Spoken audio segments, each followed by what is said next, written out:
Hello, everyone, and welcome to another episode of Homeowners Insurance Exposed. I'm John Dwayne. I go by JD. Today, we have a special guest, Mr.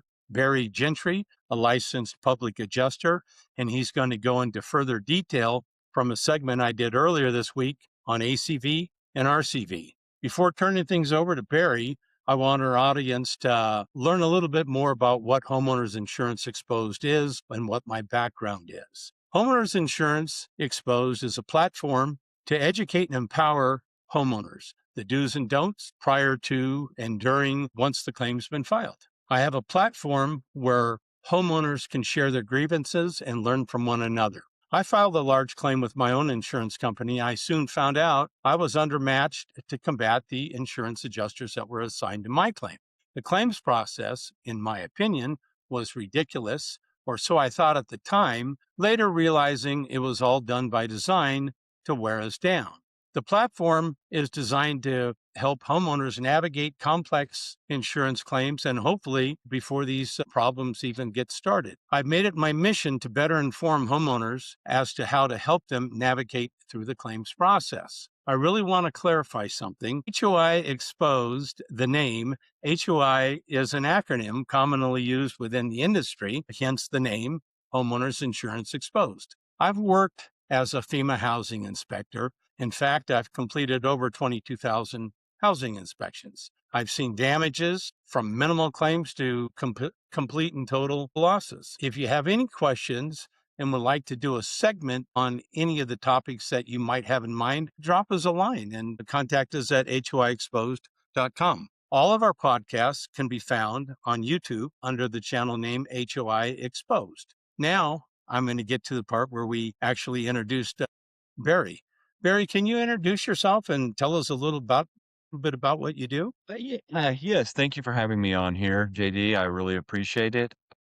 There does need to be some information in our industry that gets out to these homeowners that they can understand their policies a little better just to get started. But other than that, I'm a advocate for policyholders, both commercial, residential. I live in Las Cruces, New Mexico, and currently I'm working for Mission Loss Property Consultants. Okay. I have a question. Why would someone need a public adjuster instead of just handling their own claim by themselves? Yes, thank you. That's a good one. First, the most homeowners don't even know their policy. And that's where we come in.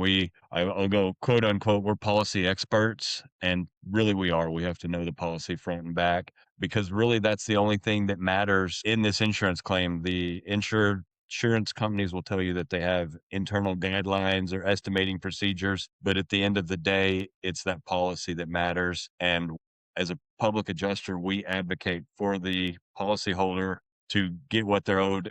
It seems like in today's nature of the industry, the insurances aren't there necessarily to pay out what they owe at first. I'm going to concur with you 100%.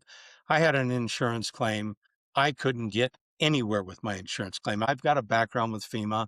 I'm a licensed adjuster through the NFIP flood program.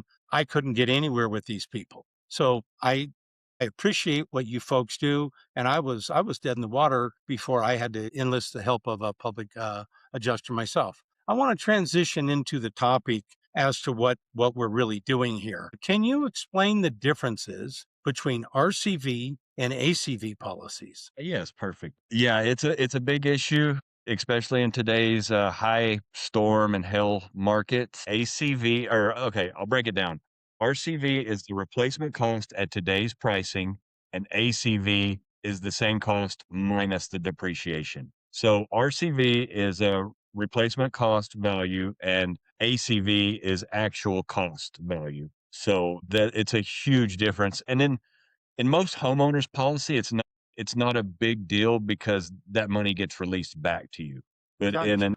when there's ACV, then yes, they hold that back. And if it's an ace, depending on the policy, they could not give it back. So they could be out even more money than the homeowner realizes. Understood. Could you, by chance, give us maybe a simple example of what you just were talking about? We deal with it quite a bit. So I use, we'll just say like a 20-year shingle or we'll just or a $500,000 roof, a $500,000 home is, and then it has, you put the roof on. So they have a lot of policies are 2% deductible. So you've got, say you have a $40,000 roof and you have a $10,000 deductible. So you're already at 30,000. And then somewhere in that policy is what they call an RPS, which is a roof payment system. Hmm. So you have this is kind of confusing, but you have an RCV policy and they are applying ACV to portions of this policy for like the roof. So on this example, you've got $40,000 roof. You've already taken 10,000 off for the deductible. And then so say it's a, you know, 15-year-old roof. Then you're taking another 50%. So you're paying the homeowner might get 15,000 out of a $40,000 roof. Wow. You just brought up RPS. What is the roof payment for RPS, and how does that affect the claim? It's kind of a hidden thing in these policies, but I mean, they have to put it on the declarations page, but RPS is basically an ACV endorsement to an RCV policy. What they're really looking at is actual cash value and replacement cost value, correct? Yes, that is correct. Okay. I want to talk in a language that our homeowners are absorbing. So I'm just talking from my homeowner's perspective side of things. That's all. And Absolutely. so far, you've been a very good educator, and I appreciate what you've said so far. But I just want to keep clarity for us laypersons, not not. Yes, sir. I kind of want to talk a little bit about deductibles if we can. How do deductibles play into all of this? Yes, so the deductible is when you sign the contract, which is the policy, the deductible is the homeowner's ownership of that portion of the contract. Once that contract is enacted, there's a claim filed. They have to pay whatever the deductible is that they signed for. Like I Hmm. think my personal is 1,000, but if you go to high hail and storm areas such as Dallas, Texas, every single claim will be a 2% deductible. And, Gotcha. there's gonna be some variations, but that's the average. They're starting to increase them to 3 and 5% deductibles. So a $500,000 home will could have a $15,000 deductible. And if it's just a regular two-story home with a smaller roof that might not cost 15,000, But it's still you're a not even significant insuring your amount. roof. Yes. There's no insurance for the roof at that point. Yeah, I mean that we're talking significant amounts. Prior to going into an insurance policy is basically a contract between the homeowner and the insurance company. So these are important things that homeowners need to be aware of before they enter into I'll call it a contract. Some people will call it a policy, but essentially we're talking about a contract, correct? Well, it is. It's two parties sign a contract for something to be done in case of something else. Where do you see most homeowners getting into trouble with these type policies? Once it's too late, they've had a storm hit and they file a claim and they have their adjuster come up and their adjuster will, if it's depending on the adjuster, they'll say, well, looking at your policy, your ACV, they're going to hold back this amount.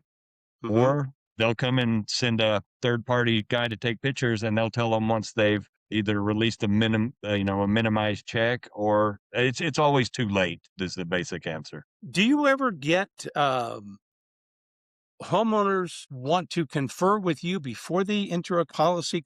Do you ever get phone calls like that from the insured? Mainly I do, but it's mainly my clients that I've already worked with, Right, that are right. already they're looking for a new insurance company and they want to make sure that their new policy is okay, or if I can help them if they do have an issue. Because there's sometimes we can't help people because of their policy. I know. The policy is cast in stone, and it's like trying to change a contract once the contract's been enacted. How do you help these people with those situations? Once they get to verify their coverages, do you go through the policy and then start dealing with the insurance adjuster on all this, or is this something that the barn's been opened, the cows are out? It totally depends on the policy. There are times, I'll just give a quick example, like on a concrete tile roof. If that tile is discontinued, the insurance is, we call it opened up coverage, which means they agreed that there's some damage. and they're going to pay for some tiles. Okay. Well, a certain policy could be an ACV policy. Well, ACV on that tile roof is it's going to be a big hit. So the contract, the policy usually states something like we will pay to replace or repair. Well, to detach and reset a tile roof is very similar to replacing that tile roof. Mm-hmm. So we can take that angle, use the policy and say, your policy says that, we're not asking to replace all these tiles. We're asking to maybe find some others and then detach and reset because of the underlayment. The underlayment is the main water shedding for a tile roof, or it's not the main, but a tile roof is two separate roofs. So you got the tiles and then you've got the underlayment, which is a water shedding below. Of course. And so that's got to be addressed. So we just have, I mean, if we can, it's just kind of an art. You either look at it and you can work with it, or you, either tell them to file the claim and take the 2,500 because that's all they're going to get a new roof and maybe a new insurance. What is one thing that every homeowner should know about their policy? Anymore, if it's got an ACV endorsement to it, if it's that RPS, a lot of these insurance companies have, I call it sneaking in. They tell them they usually don't get told about the RPS. They just get a decrease on their premium for about $100 a year, and they get a lot of times no insurance on their roof. Do you think this is something that the insurance agent should bringing to light before they enter the policy, or is it rest on the shoulders of the insured? My opinion is that the agent should at least inform them. Okay, It's 100% on the agent. They're a professional, and and I don't know if they have internal guidelines from the actual company because good agents are point. not really part of the company. They don't really work like, we just use State Farm, for example. Their agents are not really employed by the State Farm. Gotcha. They are, they're a separate entity and they make money on their sales. Barry, you missed your calling. I think that you could have been an educator. You really have broken down this interview in simple layman's terms, which I was hoping for. Is all about the homeowner. They need to know what's going on. I'm not here to say that all insurance companies act in bad faith because they don't. But our viewers need to be armed and dangerous. And what we've discussed today is something before they even get involved into middle of a claim. So this is mitigating the circumstance before it happens. So knowing to have in I think we concur that RCV is a better policy to have than ACV. ACV, in my opinion, gives the insurance company a lot of wiggle room as opposed to it being cast in stone. Okay.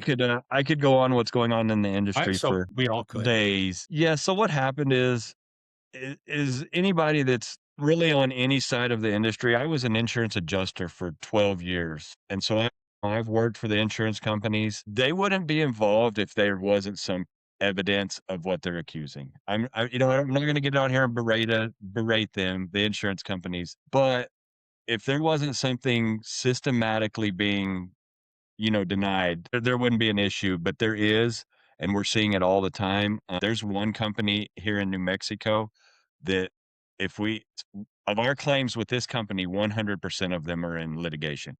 That's a high percentage. It makes you think that there's, for lack of better term, some shenanigans going on. I appreciate you coming on my show. Barry, is there anything else that you would like to add? And then I'm going to finish up with a closing statement. No, main thing is just do your research, get help before if you sign a new policy and you need some help, just reach out. There are public adjusters all over the country. My number's 575-640-3140. We give out as much free information as we do paid information, and most public adjusters I know just want to help. We kind of have a bad reputation, but I was an adjuster and I saw the writing on the wall that that I didn't like. And so I switched to becoming a public adjuster, and the help is the main thing. That's all we want to do. Well, I'm going to tell you something from personal experience. That's why, for our audience, Barry and I got involved in something that we started communicating through online. And I listened to what Barry had to say. After talking to Barry, I realized that the man is experienced, and with experience comes knowledge, and with knowledge is power. After talking to Barry, we had a little conversation, and I said to Barry, I touched on a small segment with RCV and ACV. Would you mind coming on the show? And I'm really glad that you did come on the show. You've been very informative in a way that people understand.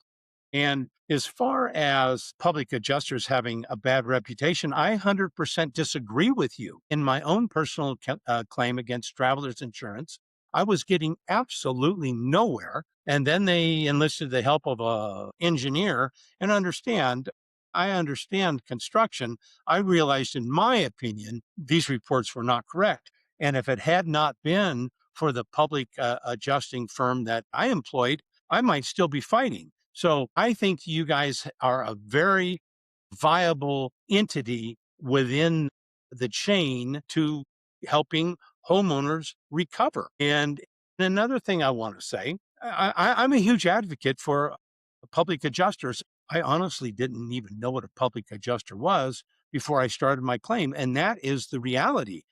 And as I learned more, and once I hired the public adjusting firm, and like you said, there's good ones and there's bad ones, like in any business. Good attorneys, bad carpenters, good carpenters, plumbers, there's good and bad in everything that we have. Having spoken to you, I knew I wanted you on my show. So anyway, no negative anything from me having used a public adjuster. And again, I couldn't get them to budge. You folks, you speak the language. You understand. You know what these insurance adjusters are all about. That's what you do for a living, but that's what they do for a living day in and day out. But so do you. A public adjuster definitely levels the playing field. Firsthand experience. You're needed in this industry. That's all I'm going to say. Enough accolades for you. No, I do appreciate it. A lot of that negativity comes from the insurance company. Well, and When I first started, that was the first thing they said, "If you get a public adjuster, here's what they're going to do. They're going to try to overinflate estimates and take money away from the insurance company," is basically what. And when I was an adjuster, I just did my job, and so I never really had to run into a public adjuster. Mhm. But and I things have changed. I really appreciate that, and we do. I would say 90 to 95% of your public adjusters are amazing, great people that just wanna help. And since I've started this mission or crusade for Homeowners Insurance Exposed, I've spoken to a lot of public adjusters, a lot of attorneys, a lot of homeowners. But I want to just back up just one quick second. You say that they say you inflate the claim. I'm going to tell you firsthand, they diminish the claim. Okay. I understand estimates. I've written them. I've been involved in the construction trade for a long time. And correct me if I'm wrong, the insurance adjuster is going to come out and they're going to give you their estimate, and understand their job is to protect house money.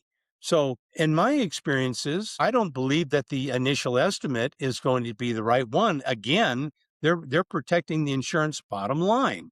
Do you personally use the Xactimate program, or do you encourage the contractors that are doing the job to use the Xactimate program? Both, because a lot of the claims that we work are large commercial properties, and so you have different estimates. Like, you have a roofing, and you have an HVAC, and you have a stucco. So what I'll do is I write every estimate I look at. I handwrite I mean, I put them in that Xactimate, and then so we have the line items that can provide what it's gonna be, but what or like I said, that program's really cool, and you can come in and zero out all of your line items and put the contractor's bid at the bottom, so you have it Yeah, all ties in together. So a exactly. little bit of everything.